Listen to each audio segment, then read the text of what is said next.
Hey guys, welcome back. दोस्तों, आप सभी ने प्रिपरेशन स्टार्ट कर दी होगी RSM SSB जेई की। आपकी वैकेंसी आ चुकी है वापस से और अच्छी खासी पोस्ट है। तो अभी एक सवाल सबके मन में उठता है कि भाई तैयारी करनी कैसी है, क्या कोचिंग ज्वाइन करें, क्या बुक्स पढ़ें, क्या करें, कौन सी बुक लें। बहुत सारी बुक मार्केट में मिलेंगी, बहुत सारी कोचिंग्स मार्केट में मिलेंगी। तो कन्फ्यूज़न बहुत ज़्यादा है क्योंकि अब लेक ऑफ नॉलेज नहीं है, लेक ऑफ इन्फॉर्मेशन नहीं है, बल्कि एक्सेस ऑफ इन्फॉर्मेशन है, एक्सेस ऑफ नॉलेज है। कि अब हर कोई टीचर है, हर कोई एजुकेटर है। तो अब कन्फ्यूज़न बहुत क्रिएट हो जाता है कि अब कौन सी कोचिंग करें, किससे पढ़ें, कौन सी बुक लें, कौन से क्वेश्चन लगाएं। तो इन सभी में उलझते ना हुए आपके सिंपल सी जो प्रॉब्लम है उसका एक सॉल्यूशन है। क्योंकि आपके पास में इतना ही टाइम है और इतना ही आप मेहनत कर सकते हो। आप 50 बुक खरीद लोगे तो वो सॉल्व नहीं कर पाओगे। जिन्होंने कोचिंग ऑलरेडी कर ली है, पिछली बार 2-3 मार्क्स से 5 मार्क्स से वो रह गए थे, उनके लिए है कि कोचिंग ज्वाइन मत करो, आप सिर्फ क्वेश्चंस लगाओ बैठ के। क्योंकि आपका जो पेपर होगा वो MCQ पेपर है। तो उसमें आपको बहुत ज़्यादा नॉलेज की ज़रूरत नहीं है, आपको सिर्फ डेटा याद होना चाहिए।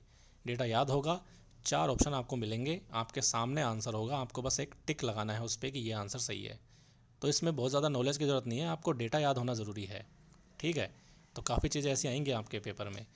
तो आपको कोचिंग की ज़रूरत नहीं है अगर आप ऑलरेडी एग्ज़ाम दे चुके हैं और 2-3-4-5 मार्क्स से रह रहे हैं तो। जिसका डिफरेंस बहुत ज़्यादा है, कोई 20 मार्क्स से रह रहा है, कोई 25 मार्क्स से रह रहा है, या कोई पहली बार तैयारी कर रहा है, तो वो चाहे तो कोचिंग ज्वाइन कर सकता है। कोचिंग ज्वाइन कर लो, वहाँ से नोट्स बना लो। उसके बाद में आप जो मेरे लेक्चर्स हैं उनको देख सकते हो, क्योंकि वहाँ पे ट्रिक्स मैंने दे रखी हैं।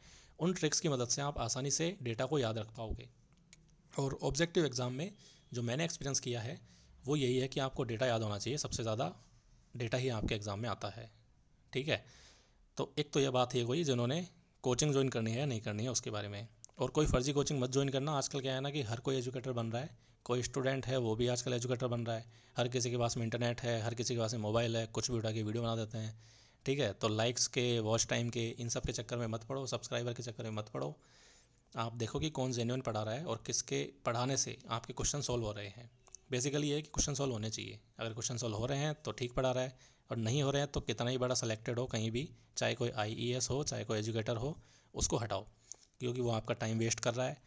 और बहुत ज़्यादा टाइम वेस्ट करने वाले चैनल आजकल यूट्यूब पे आ गए हैं। तो एटलीस्ट उनमें आप टाइम वेस्ट ना करें। कंसाइज चीज़ें पढ़ें, शॉर्ट चीज़ें पढ़ें, उनको बार बार पढ़ें।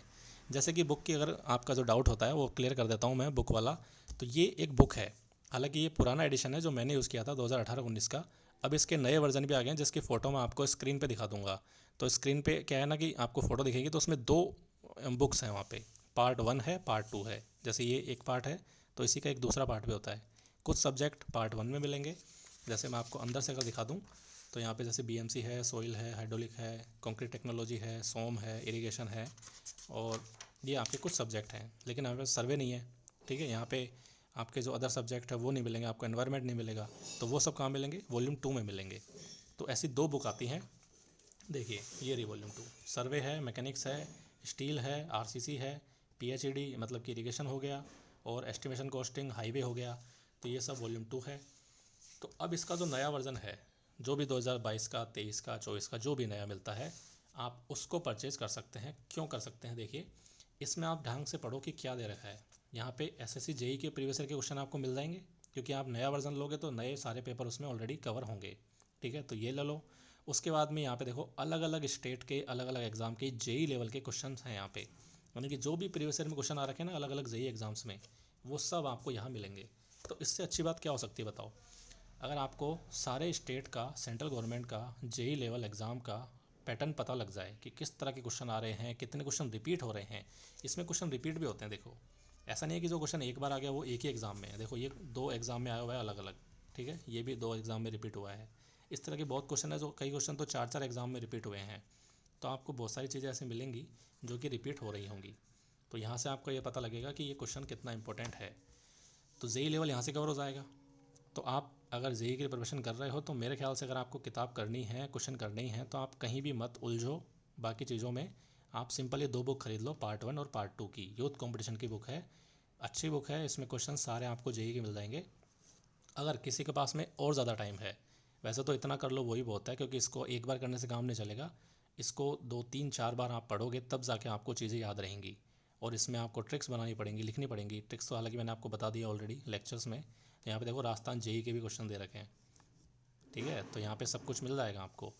और ऐसी ही 2 बुक AE की भी आती हैं, यानी कि असिस्टेंट इंजीनियर के लिए भी इस तरह की बुक हैं जिसके भी 2 वॉल्यूम है, 1 और 2। वहाँ पे जो क्वेश्चंस हैं वो थोड़े हायर लेवल के मिलेंगे। तो अगर किसी को चाहिए कि भाई मैंने JEE लेवल तो कंप्लीट कर लिया है, शुरुआत इसी से करना, शुरुआत AE बुक से मत करना, पहले इसको कंप्लीट करना। अगर फिर भी टाइम बचता है कि 3 महीने में आपने ये बुक ख़त्म कर दी, फिर टाइम बच रहा है, तो आप AE वाली बुक खरीद सकते हो और उसको सॉल्व कर सकते हो।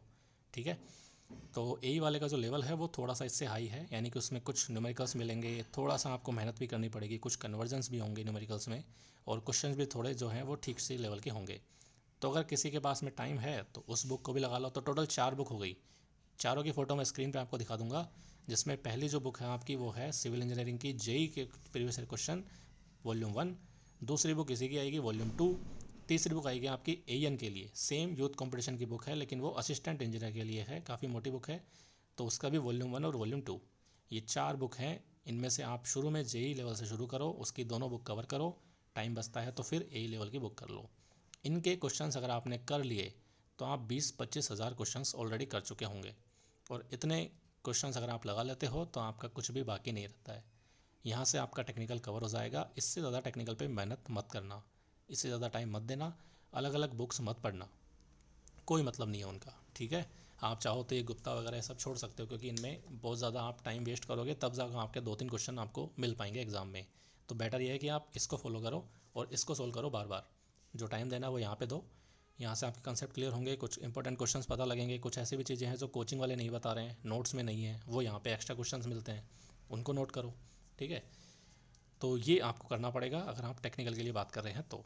नॉन टेक की फिर कभी बात बताएंगे आपको नॉन टेक के लिए। वैसे तो मैंने ऑलरेडी वीडियोस बनाए थे लेकिन उसमें वॉल्यूम कम की शिकायत आ रही थी, तो मैंने सोचा कि वापस एक बार आपको कवर करा दूँ।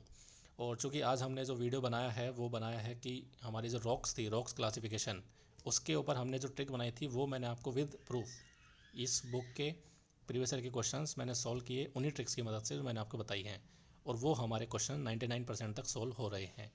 तो इसका मतलब ये है कि वो ट्रिक काम की है, और अगर काम की है तो आपको ज़रूर देखनी चाहिए, ज़रूर आपको नोट करना चाहिए। उससे आपका फ़ायदा ही होगा, 4-5 मार्क्स आपके एक्स्ट्रा बढ़ जाएंगे। तो इससे ज़्यादा क्या चाहिए आपको, आपका सिलेक्शन किसी अच्छे डिपार्टमेंट में हो जाए तो इससे अच्छी बात क्या होगी। वरना आप वापस एग्ज़ाम दोगे, वापस से डिपार्टमेंट इंप्रूव करोगे, ये हो सकता है किसी का सिलेक्शन रुक जाए।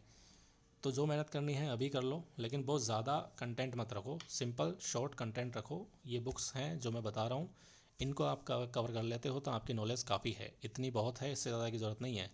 कम मेहनत में ज़्यादा मार्क्स के लिए आप ये एफर्ट करो, और बाकी जो है 2-3-4 मार्क्स उनको आप छोड़ो, क्योंकि वो क्वेश्चंस तो वैसे भी किसी से नहीं होंगे, तो उन पे ज़्यादा टाइम वेस्ट करने की ज़रूरत नहीं है। इतना करो काफ़ी है। बाकी अगर कोई डाउट है तो आप कमेंट कर सकते हो। All the best, thank you so much.